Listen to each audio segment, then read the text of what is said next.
Chapter 18. Release.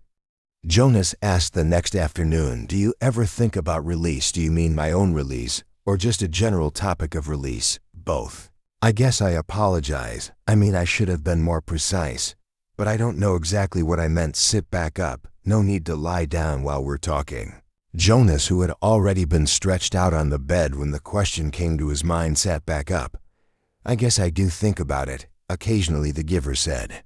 "I think about my own release when I'm in an awful lot of pain. I wish I could put in a request for it sometimes, but I'm not permitted to do that until the new receiver is trained." Jonas said in a dejected voice. He was not looking forward to the end of the training, when he would become the new receiver. It was clear to him what a terribly difficult and lonely life it was. "Despite the honor, I can't request release either."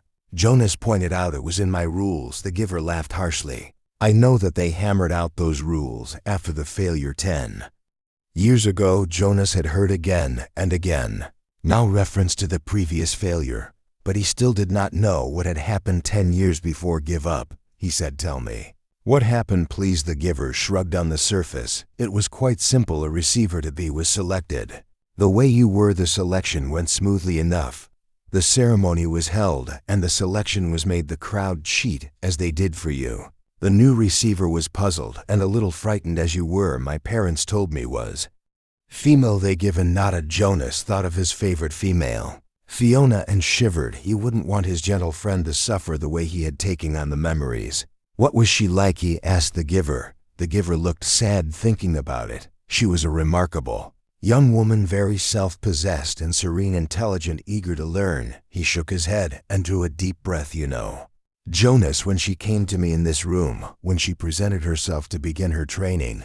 Jonas interrupted him with a question. "Can you tell me her name?" "My parents said that he wasn't to be spoken again in the community, but couldn't you just say it to me?" The giver hesitated painfully, as if saying the name aloud might be excruciating. "Her name was Rosemary," he told Jonas finally. "Rosemary. I liked that name," the giver went on. "When she came to me for the first time, she sat there in the chair where you sat on your first day. She was eager and excited and a little scared. We talked. I tried to explain things as well as I could the way you did to me." The giver chuckled ruefully. "The explanations are difficult. The whole thing is so beyond one's experience, but I tried." As she listened carefully, her eyes were very luminous. "I remember," he looked up suddenly. "Jonas, I gave you a memory that I told you was my favorite. I still have a shred of it left the room with the family and grandparents." Jonas nodded. Of course, he remembered. "Yes," he said, "he had that wonderful feeling with it. You told me it was love. He can understand then that that's what I felt for Rosemary." The giver explained. "I loved her. I feel it for you too." He added, "What happened to her?" Jonas asked. "Her training began. She received well as you do. She was so enthusiastic, so delighted to experience new things. I remember her laughter." His voice faltered and trailed off. "What happened?" Jonas asked again after a moment. "Please tell me." The giver closed his eyes. "It broke my heart, Jonas, to transfer pain to her, but it was my job. It was what I had to do, the way I've had to do it to you." The room was silent. Jonas waited. Finally, the giver continued. 5 weeks, that was all. I gave her happy memories, a ride on a merry-go-round, a kitten to play with, a picnic. Sometimes I chose one just because I knew would make her laugh, and I so treasured the sound of that laughter in this room that had always been so silent. But she was like you, Jonas. She wanted to experience everything. She knew that it was her responsibility, and so she asked me for more difficult memories." Jonas held his breath for a moment.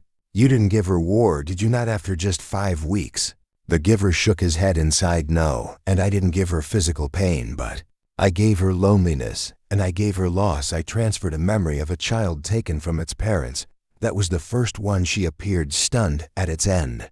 Jonas swallowed. Rosemary, and her laughter had begun to seem real to him, and he pictured her looking up from the bed of memories, shocked. The giver continued. "I backed off, gave her more little delights, but everything changed once she knew about pain. I could see it in her eyes. She wasn't brave enough." Jonas suggested. The giver, in response to that question, "She insisted that I continue, that I not spare her.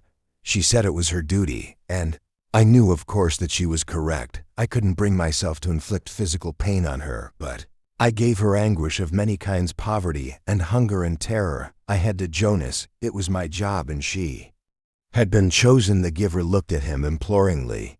Jonas stroked his hand. Finally, one afternoon, we finished for the day. It had been a hard session. I tried to finish as I do with you by transferring something happy and cheerful, but the times of laughter were gone by then. She stood up very silently, frowning, as if she were making a decision. Then she came over to me and put her arms around me. She kissed my cheek as Jonas watched the giver stroked his own cheek, recalling the touch of Rosemary lips 10 years before she left here.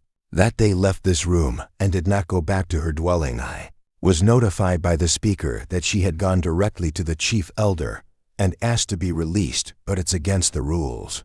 The receiver in training can't apply for release. It's in your rules, Jonas, but it wasn't in hers.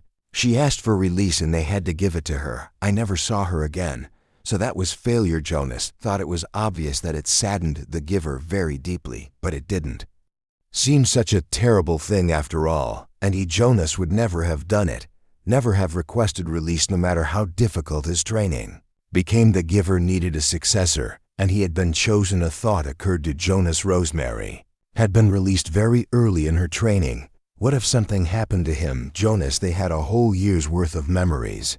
Now, giver, he asked, I can't request release, I know that. But what if something happened, an accident? What if I fell into the river?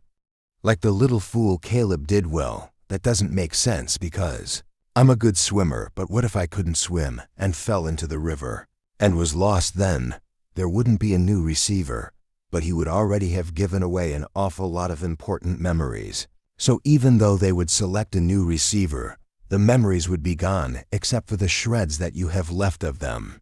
And then what if he started to laugh suddenly? I sound like my sister Lily, he said, amused at himself. The giver looked at him gravely. You just stay away from the river, my friend, he said. The community lost Rosemary after 5 weeks, and it was a disaster for them. I don't think what the community would do if they lost you. Why was it a disaster? I think I mentioned to you once. The giver reminded him that when she was gone, the memories came back to the people. If you were to be lost in the river, Jonas, your memories would not be lost with you. Memories are forever. Rosemary had only those 5 weeks worth, and most of them were good ones, but there were those few terrible memories, the ones that had overwhelmed her for a while. They overwhelmed the community, all those feelings. They'd never experienced that before. I was so devastated by my own grief at her loss and my own feeling of failure that I didn't even try to help them through it. I was angry too. The giver was quiet for a moment, obviously thinking. He said finally, if they lost you with all the training you've had now, they'd have all those memories again themselves. Jonas made a face. They'd hate that. They certainly would. They wouldn't know how to deal with it at all. The only way I deal with it is by having you there to help me, Jonas pointed out with a sigh. The giver nodded. I suppose, he said slowly, that you could. What? The giver was still deep in thought. After a moment he said, if you floated off in the river, I suppose I could help the whole community the way I've helped you. It's an interesting concept. I need to think about it some more. Maybe we'll talk about it again sometime. But not now. I'm glad you're a good swimmer, Jonas. But stay away from the river. He laughed a little. But the laughter was not light-hearted. His thoughts seemed to be elsewhere, and his eyes were very troubled. Discussion. What does release really mean in Jonas society? Why is this such a shocking revelation? Written activity. Discuss how Jonas' understanding of release affects his view of his community.